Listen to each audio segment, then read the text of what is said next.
한 번은 치유 사역을 통해서 전 세계적으로 알려진 한 사역자가 그 세미나를 인도해서 그것에 참여했습니다. 그 가운데 이분이 이런 얘기 하시더라고요. 한 번은 자기가 치유에 관한 세미나를 한 다음에 자기에게 기도를 받겠다고 하는 사람이 쭉 줄을 섰대요. 그 줄을 서 있는 사람들 향해서 저는 병자를 위해서 기도하는 사람입니다. 그렇지만 제가 여러분 한 분 한 분 다 기도해 드리지는 못합니다. 대단히 죄송합니다. 그렇게 말을 했다는 거예요. 제 몸이 따르지 못해서 그렇게 못합니다. 그랬더니 그런 말을 하는 자기를 전부 이상하게 쳐다보더라는 거예요. 하나님이 사용하시는 저 유명한 치유사역자가 어떻게 그런 말을 할 수 있을까 의아하게 생각했다는 거죠. 예수님께서 사역하실 때 제자들을 가르치시는 가운데 이런 비슷한 때를 만나면 어떻게 말씀하셨는가를 오늘 본문 말씀은 우리에게 엿볼 수 있는 말씀을 주십니다. 이 마가복음 6장에서는요, 예수님이 12제자를 부르셨습니다. 특히 내보낼 땐 둘씩 짝을 지어서 내보내셨어요. 제자들을 세상에 내보내실 때 둘씩 짝을 지어서 내보낸 데는 커다란 뜻이 있습니다. 구약 전도서 4장 12절에 보시면 혼자 싸우면 지지만 둘이 힘을 합하면 적에서 맞설 수 있다. 적에게 세 겹줄은 쉽게 끊어지지 않는다, 이렇게 말씀합니다.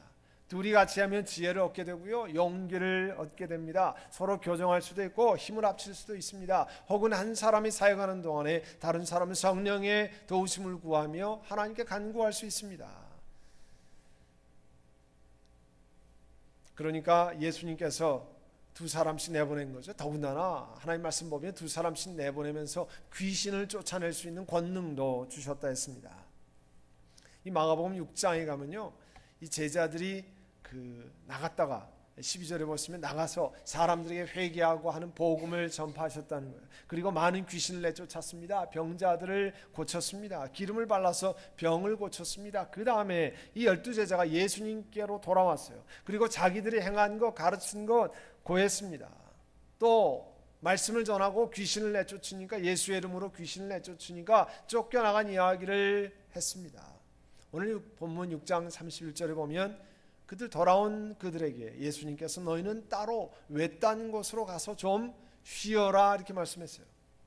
거기에는 오고 가는 사람이, 성경에 뭐라고 해설이 되어 있냐면 거기에는 오고 가는 사람이 하도 많아서 음식 먹을 겨를조차 없으니까 쉴 수가 없었는데 좀 와서 쉬어라 말씀했습니다. 그래서 그들이 배를 타고 외딴 곳으로 갔습니다.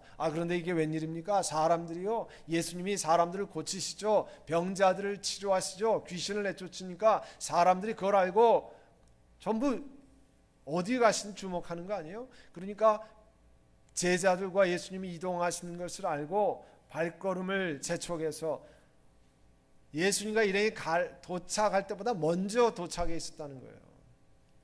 예수님께서 그 많은 사람들을 보니까 아무도 돌보지 못하는 목자 없는 양과 같이 그들을 불쌍히 여기셨다고 그랬습니다. 그리고 여러 가지를 가르쳤습니다. 가르친 끝에 보니까 밤중이 됐고요, 빈들에서 배고파하는 사람들을 그냥 보낼 수 없어서 먹을 것을 주라 했습니다. 결국 떡 5개와 물고기 2마리로 남자만 5,000명을 먹였다고 그랬어요. 그러니까 여자 어린이 합치면 적어도 10,000명, 15,000명 되는 거죠. 근데 성경을 보면 떡을 떼어서 제자들에게 주시고요, 제자들이 가서 그 10,000명, 15,000명 된 사람들 다 나누었습니다. 여러분 한번 생각해 보세요. 12명이 한 10,000명, 15,000명에게 먹을 것을 나눈다 하면 여러분 쉬운 일입니까? 어려운 일입니까? 어려운 일입니다. 10,000명이 앉아있기만 해도요, 50명, 100명씩 성경에 보면 앉아있었다고 그러는데 얼마나 넓게 앉아있겠어요? 그걸 멀리까지 가서 나눠주고 또 오고 뭐 그렇게 해야 되는 일이에요. 그러니까 쉬운 일은 아닙니다. 피곤했지만, 쉬러 사실은 같지만 열심히 일해야 됐습니다. 이 사건은 우리에게 두 가지를 생각해야 합니다. 하나는 피곤한 육체를 가지고 그 육체를 회복하는 것, 주님이 기뻐하신 일이에요. 주님의 뜻입니다. 또 하나는 더 불쌍한 사람들을 보면 충분히 쉬지 못해도 하나님의 사람은 사역할 수밖에 없다고 하는 것을 말씀합니다. 우리에게 중요한 기준을 가르치는 거죠. 우리 몸이 피곤할 때 여러분 건강을 회복하도록 몸을 쉬는 건요, 여러분 자신이 기쁘게 해야 할 일입니다. 왜냐하면 하나님이 그 기뻐하신 일이에요. 그러나 우리보다 더 불쌍한 사람이 많은 세상에서 우리가 늘 내 원하는 만큼 만족스럽게 쉰다고 하는 것은 늘 생각처럼 잘 되지 않는 것도 사실입니다.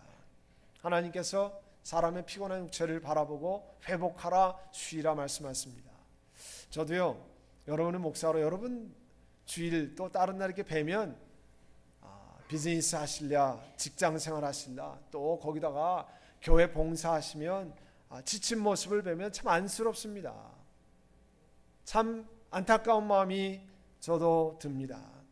이 말씀을 통해서 보면 적절한 쉼을 통해서 하나님의 주신 몸의 건강을 유지하는 것 대단히 중요한 일입니다. 하나님 기뻐하신 일입니다. 그러나 본문의 말씀은 몸을 회복하고 쉬는 것이 복음 전파하는 사역보다, 사람을 살리는 사역보다 더 우선하는 것은 아니라는 것도 말씀하고 있어요. 물론 이 말씀뿐만 아니라 우리 지난주에 살펴본 말씀에도요, 제자들이 예수님과 함께 배를 타고 이 갈릴리 호수 저편으로 갔을 때 풍랑이 일었잖아요. 제자들은 다 죽겠다고 난리칠 때 예수님 뭐하고 계셨죠? 주무시고 계셨습니다. 많은 사역을 하고 피곤하셔서 주무시고 계셨어요. 그뿐이 아닙니다. 사도 바울에겐 디모데라고 하는 영적인 아들이 있었습니다. 그 디모데가 건강이 좋지 않았어요. 그 디모데에게 디모데전서 5장 편지를 쓰는 내용을 보면 그 사랑하는 영적인 아들의 디모데 건강을 위해서 깊은 사랑의 권면을 주고 있습니다. 그러니까 육체적인 건강의 회복을 위해서 적절한 쉼과 사랑의 권면은 우리 사람들에게 누구에게나 다 필요한 것입니다. 성경에 보면요, 그것뿐만 아니라 사람들의 정신적인 휴식에 관해서도 말씀하고 있습니다. 고린도 교회에 사도 바울께서 편지한 것을 보면 사람들이 정신적으로 휴식과 안식을 취하는 것이 얼마나 중요한 것을 말씀하고 있어요. 고린도전서 16장 17절에 보면 나는 스데바나 부드나도 아가이고 온 것을 기뻐합니다. 여러분을 많이 만나지 못해 생긴 아쉬움을 이 사람들이 다 채워주었기 때문입니다. 그 사람들이 내 마음과 여러분의 생기를 불어넣어 주었습니다. 이런 사람들을 좀 알아주십시오. 여러분, 사람은 일만 하고 살지 못합니다. 또 중요한 것만 챙겨서 살지 못합니다. 어떤 때는 친구도 만나야 되고요, 식구들과 쉬기도 해야 되고 잡담도 필요하고 뭐 그런 안식하는 시간이 필요합니다. 그게 나이가 들면 들수록 뭐 고향 친구 아니면 어렸을 때 중학교, 고등학교 친구들 만나면 그냥 잊어버리고 즐거워하는 것도 사람이 그런 쉼을 필요로 합니다. 그래서 이 사도 바울께서도 이런 사람들이 와서 내 마음을 유쾌하게 한 것을, 참 내 마음을 쉬게 한 것을 기뻐한다라고 말씀했습니다. 마음의 활력을 얻었다는 거예요. 그뿐 아니고요, 빌레몬서에 가면 나의 형제여 나는 그대의 사랑으로 큰 기쁨과 위로를 받았습니다. 성도들이 그대로 말미암아, 빌레몬 당신으로 말미암아 마음의 생기를 얻었다, 이렇게 말씀하고 있어요. 이 빌레몬이라는 사람이 행하는 사랑, 믿음 때문에 성도들의 마음이 활력을 얻었다는 거예요. 바울도 자기가 빌레몬에게 부탁한 일을 잘 해결해 주어서 그 마음의 활력과 생기를 얻었습니다. 사람이 정신적으로 휴식을 얻는 데는 단순히 노동을 그만두는 것만이 아님을 여러분 기억해야 됩니다. 하루 종일 일하지 않고 여러분 집에서 이리 뒹굴 저리 뒹굴 하면 다 찌뿌둥하고 풀리지 않는 몸이 다 꼭 해결되는 건 아니에요.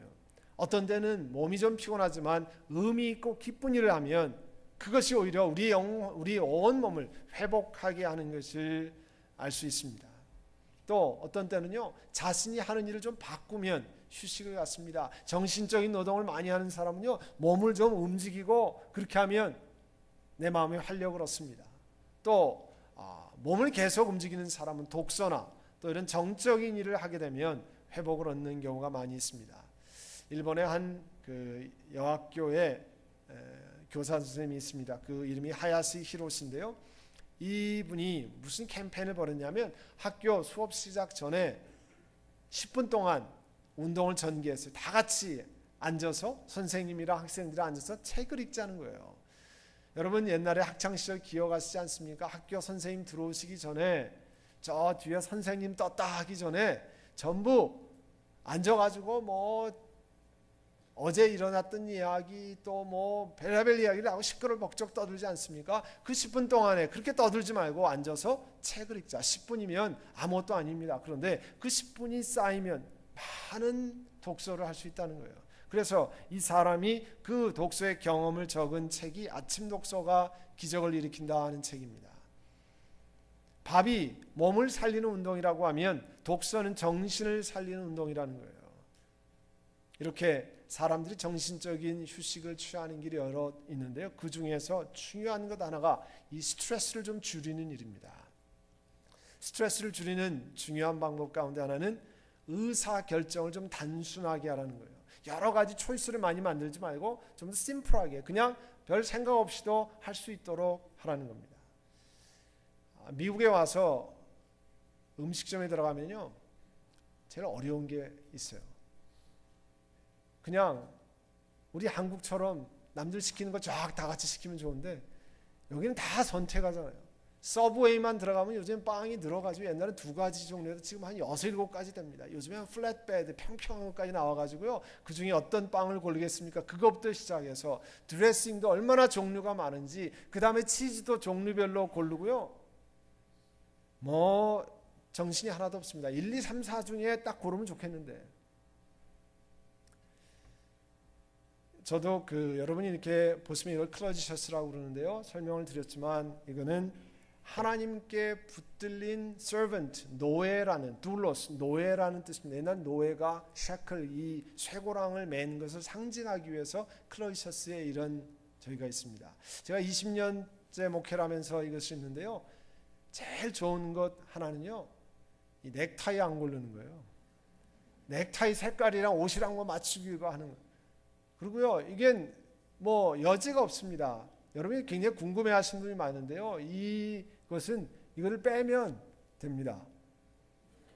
빼면 그리고 급하면 나오면서 옷 입고 나오면서 여기 찔러 넣었다가 자동차 안에서 그 신호등 바뀔 때 이렇게 끼면 됩니다. 얼마나 편한지 몰라요. 이건 뭐 일부러 이걸 하기 위해서 한 건 아니지만 주님께 메인 받았다는 걸 상징하는데요. 요즘엔 점점 이런 생각이 들어요. 남자들이 양복 아래 위 수트를 하는데 대개 못 입는 게요, 바지가 떨어져서 못 입어요. 양복 저고리가 떨어져서 못 입는 경우는 거의 없습니다. 바지가 오랫동안 저희 같이 이렇게 의자 생활을 많이 하는 경우는 이렇게 엉덩이 부분이나 이런 데 나달나달해져요. 그러면 예를 들어서 뭐 곤색이라든지 뭐 짙은 회색 이런 건요, 바지를 맞출 수가 없어요. 그냥 웃도리도 버려야 돼요. 그래서 요즘은 생각을 좀 바꿨습니다. 검정색 톤으로 가자. 검정색으로 하면요, 바지만 검정색으로 바꾸면 계속 입을 수 있어요. 그리고 고를 필요도 없어요. 그냥 빼면 되니까. 그러면 사람이 스트레스가 훨씬 줄어든다는 거예요. 위스콘신의 의과대학 교수가 이런 얘기했습니다. 사람이 가진 기대가 높으면 높을수록 사람을 짓누른다는 거예요. 이 great expectation, 커다란 기대가 많으면 사람들이 그것 못하면 짓눌린다는 거예요. 그래서 지나친 기대는 모든 것 중에 사람을 파괴하는 가장 파괴적인 역할을 한다는 거예요. 그래서 그런 기준을 수정하기 위한 몇 가지 처방을 했는데 굉장히 도움이 많이 됩니다. 첫째 뭐냐면 사람의 한계를 인정하는 게 admit limitation, 자기의 한계를 인정하는 겁니다. 내가 한계를 알고 이것이 내가 할 수 있는 것이다, 그냥 편안하게 받아들이는 거예요. 언제나 최상의 비즈니스맨이 되는 게 아닙니다. 언제나 최상의 부모가 될 수 없고요, 언제나 최상의 자녀가 될 수 없습니다. 여러분, 예수님도 이스라엘의 모든 병자를 다 고쳐주지 않았어요. 또 기대 수준을 조정하는 일이에요. 우리의 기대 수준을 낮추면 내가 불행해집니까? 아닙니다. 오히려 기대 수준을 낮추면요, 행복해집니다. 불행하다고 느끼는 일이 점점 줄어들기 때문에 그래요. 그래서 지금 하고 있는 것만 해도 참 감사합니다 하는 생각으로 마음을 바꾸셔야 됩니다. 지금 내가 누리고 있는 것만 해도 참 행복합니다. 바꾸셔야 돼요. 기대 수준을 낮추면 행복해집니다. 자, 저를 한번 따라해 보세요. 지금 하고 있는 것만 해도 참 감사하다. 지금 누리고 있는 것만 해도 참 행복하다. 여러분, 그렇게 고백하면요, 그래서 이 앵자이티 레벨이 많이 낮아집니다. 왜? 하나님이 주신 거 너무 감사한 거, 지금 있는 거 얼마나 감사합니까? 사실은 내게 이거 허락받은 것만 해도 다 누리지 못하는 경우가 너무 많아요. 그 다음에 충분하다는 말의 의미를 다시 좀 생각해야 됩니다. 우리는 충분한 거 뭘 충분하다고 생각해요? 내가 가진 것보다 더 많이 가져야 충분하다고 생각합니다. 아닙니다. 옛말에 이런 말이 있어요. 원하는 것이 적으면 적을수록 그만큼 더 부자라는 말이 있습니다. 원하는 것이 적으면요 더 부자라는 거예요. 그래서 디모데전서 6장 6절에 자족할 줄 아는 사람에게는 경건은 큰 이득을 준다고 그랬어요. 그리고 부유한 사람들과 자신을 비교하지 말라는 거예요.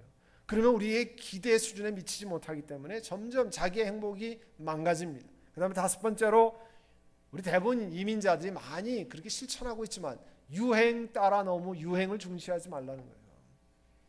다른 사람들에게 체면 지키기 위해서 괜찮은데 바꿔야 되고 새로운 거 해야 되고 그렇게 하지 않으면 기대 수준을 낮추면 훨씬 스트레스가 줄어들고 내 영혼의 정신적으로 안정을 취한다는 거예요. 그런데 육체의 쉼과 영혼의 그 정신의 쉼뿐만 아니라 사실은 영혼, 소울의 쉼이 사실 사람들에게 결정적이에요. 마태복음은 오늘 11장의 말씀은 그 말씀을 전하고 있습니다. 마태복음 11장 28절에 수고하며 무거운 짐을 진 사람은 모두 내게로 오너라 내가 너희를 쉬게 하겠다 말씀합니다. 여러분 한번 제 이 말을 새겨서 들으세요. 술집에 가는 사람은 하나님을 찾아가는 중이다. 여러분 어떻게 생각하세요? 이 얘기는요, 여러분 술집이 무슨 예배 장소 아니라는 건 당연히 여러분 아시는 얘기죠. 술집에 가는 사람의 그 마음을 보라는 거예요. 사람들이 지치고 힘들고 위로받기 원해서 또 마음에 떨쳐내고 싶은데 떨치지 못해가지고 잠시라도 잊어버리기 위해서 공허함을 해결하지 못해 술집을 찾아간다는 거죠. 사실은 이런 사람에게 하나님의 위로가 필요하지 않습니까? 그러니까 그런 뜻으로 생각해 보라는 거예요. 오늘 본문 말씀은 수고한다 말씀합니다. 자신의 일 때문에 인생의 여정으로 인해서 지친 사람들의 모습을 그리고 있습니다. 또 무거운 짐을 진 사람들, 문자 그대로 어려움을 지고 무게에 짓눌린 사람들이 있어요. 사람이요, 외부적인 환경만 중요한 게 아니라 내 마음이 영원히 눌리면 나를 망가지게 만듭니다. 여러분이 그 장면을 기억하시는 분인지 모르겠는데요. 한국의 역도 선수 가운데 사재혁 선수라는 분이 있습니다. 이분이 런던 올림픽에 금메달 후보였는데요. 들어올리지 못하고 뒤로 해가지고 큰 부상을 입었습니다. 많은 사람들이 안타까워했어요. 그게 뭐냐면 그분이 들어올리면 환호성을 지르고 그 자기 육체가 받아 올리는 건데 그걸 못하고 거꾸로 눌림을 당했어요. 그래서 여러분이 어떤 무게를 받칠 수 있으면 그 영혼에 힘이 있는 거고요. 받지 못하면 눌려서 사고를 당합니다. 그래서 예수님 우리에게 말씀하신 거예요. 수고하며 무거운 짐진 자들아 다 내게로 오라. 마태복음 9장 36절에 보시면 예수님께서 무리를 보시고 그들을 불쌍히 여겼다고 그랬어요. 하나님이 예수님께서 백성들을 불쌍히 여기셨습니다. 오늘 이민자로 수고하고 애쓴 여러분 한 사람 한 사람을 사실 예수님이 불쌍히 여기십니다. 여러분의 표정을 살피시고 여러분의 영혼의 몸무게, 이 짓눌리는 마음을 우리 주님이 아십니다. 고생 가운데 지쳐서 기운이 빠져있기 때문이라고 오늘 말씀이 이야기하고 있어요. 당시 사람들은 종교 지도자들에서 영적으로 많이 눌렸어요. 왜냐하면 마태복음 23장 3절 4절에 가면 이 바리새인들 율법학자들이 자기들은 지키지도 못하면서 사람들에게 보이는 데서만 지키는 처럼 거룩한 척 그렇게 하고 실제적으로는 행하지 못했습니다. 그걸 백성들에게 다 지우고 그래서 많이 눌려 있었다는 거예요. 예수님이 그것을 내려놓게 하겠다 말씀했습니다. 29절에 내 멍에를 베고 나한테 배워라. 여러분 멍에 요크라고 하는 것은 주로 두 마리의 소를 이게 어깨를 서로 연결하기 위해서 나무로 이렇게 만드는 거죠. 그 두 마리에다가 요크 멍에를 지우고 뒤에 쟁기를 끄고 밭을 갈고 그렇게 하지 않았습니까? 구약에서 멍에는 주로 이스라엘 백성들을 향한 외국의 압제를 상징할 때 멍에를 많이 썼어요. 애굽의 멍에를 하나님이 부러뜨리겠다고 하고 또 아수르의 멍에를 부러뜨리겠다고 얘기했을 때 그런 뜻입니다. 그런데 오늘 예수님 말씀하신 멍에는 예수님을 따라오라, 예수님을 따르는데 지는 짐, 우리가 말한 discipleship, 제자도를 말하는데 그 제자도의 짐을, 요크를 짊어지라는 거예요. 예수님의 멍에는 수고한 짐에서부터 쉬게 하신다는 약속이에요. 예수님께 배우면 오히려 그 예수님께 배운 멍에가, 예수님으로 짊어진 요크가, 멍에가 우리 사람을 살려낸다는 거예요. 이해가 좀 안 되는 말씀이죠. 멍에를 지면 힘들어야 하는데 세상에 수많은 무게와 멍에가 있는데 예수님의 멍에는 사람을 살려낸다는 거예요. 그래서 30절에 내 멍에는 편하고 내 짐은 가볍다 그랬어요. 왜냐하면 예수님의 가르침은 우리로 하여금 하나님의 뜻을 잘 실천하게 하고 그걸 효과적으로 우리를 준비시킵니다.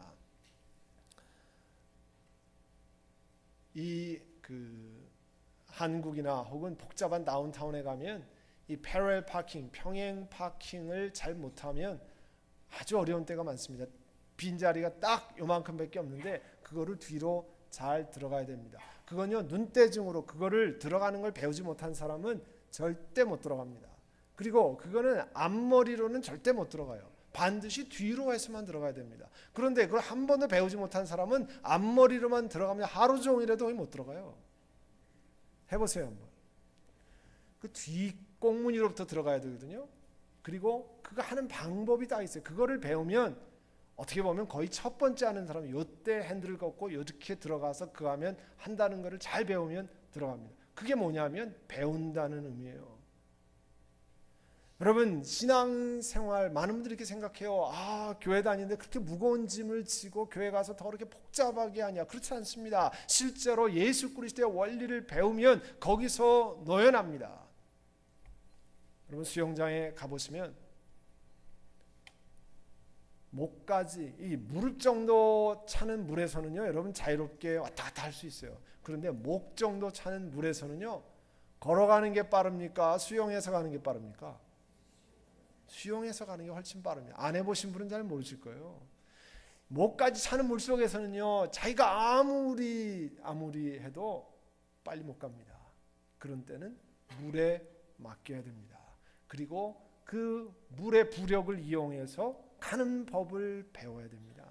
이게 뭐냐면 인생의 수많은 짐을 지고 할 때 예수 그리스도의 멍에를 지면 예수께서 이 땅을 어떻게 물살을 가르는지, 어떻게 성령께서 부력을 통해서 이 땅을 가게 하는지 알려주신다는 거예요. 그래서 내 멍에는 쉽고 가볍다 말씀하고 있습니다. 갈라디아서 6장 5절에 보면 사람은 각각 자기 몫의 짐을 져야 된다고 그랬어요. 여러분 인생의 질병에 고통이 있습니다. 재난 당하는 일이 있어요. 아픔 당하는 일이 있습니다. 삶의 종말까지 누구나 다 경험합니다. 아픔, 어려움 그런 것 나이가 들면 들수록 다 그런 거 통과하게 돼 있습니다. 그게 자유로운 분은 하나도 없습니다. 그런데 그 인생에 겪는 그 통과의 여정 가운데 예수님의 제자라고 하는 멍에를 지면 그것이 어려운 것이 아니라 우리로 하여금 우리를 살려내고 우리를 물살을 가르고 나아갈 수 있는 그런 은혜를 주신다는 거예요. 육체적인 쉼 중요합니다. 그러나 육체적으로 다 쉰다고 해서 문제가 해결되지 않습니다. 정신적인 휴식 사람의 건강에 중요합니다. 그것으로만 사람이 살아갈 수 없습니다. 예수님이 주시는 영혼의 안식이 없으면 아무리 육체적인 쉼, 정신적인 휴식도 소용이 없어요. 또한 이 땅에서 살지만 이 땅의 삶이 끝나면 이 땅의 휴식과 비교되지 않는 영원한 안식이 있음을 기억해야 됩니다. 사랑하는 성도 여러분, 오늘 예수님께서 여러분의 육체를 쉬고 회복하라 하십니다. 여러분의 정신적인 안식과 기쁨을 누리라고 하십니다. 그러나 예수 그리스도를 만나고 예수 그리스도가 우리의 구세주 되고 예수 그리스도를 의지하고 예수님께서 가르치신 삶의 제자의 도를 따라가면 예수님께서 여러분을 쉬운 멍에를 지고 그 길을 가게 하십니다. 오늘 인생의 고난의 길에 물살을 가르는 모든 하나님의 사람들, 우리를 쉬게 하시는 주님의 멍에를 지고 가시기를 간절히 바랍니다. 기도하겠습니다. 제목으로 하나님, 내가 인생에 여러 가지 눌리는 일이 있습니다. 힘든 일이 있습니다. 쉬어도 해결이 되지 않고 잠을 자도 별로 해결이 되지 않습니다. 그러나 하나님, 내 영혼의 안식을 허락하시고 내 영혼의 하나님이 지키시고 하나님이 도우시는 은혜를 베푸시기를 원합니다. 우리 주님이 주시는 영혼의 안식을 얻기 위해 우리 이 시간에 기도하며 하나님 앞에 나아가겠습니다. 사랑하는 주님, 은혜를 감사합니다.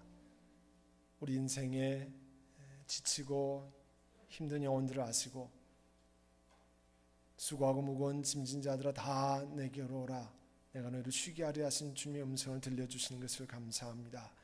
우리를 육체로 하여금 쉬게 하시고 또 정신적으로 안정을 취하게 하시고 또 영혼의 휴식을 얻어서 주님을 따르며 이 땅을 걸어가게 하시고 우리 주님과 더불어 멍에를 매무로 내가 경험치 않은 하나님이 역사하시고 하나님이 도우시는 것을 경험케 하신 것을 감사합니다. 이 땅의 아픔과 어려움과 힘든 일로 또 재난과 또 질병의 골짜기를 통과하며 하나님의 휴식을 필요로 하는 하나님의 사람들에게 하나님께서 회복시켜 주시고 그 영혼이 주님을 의지하며 걸어가게 하여 주옵소서. 예수님의 이름으로 기도하옵나이다. 아멘.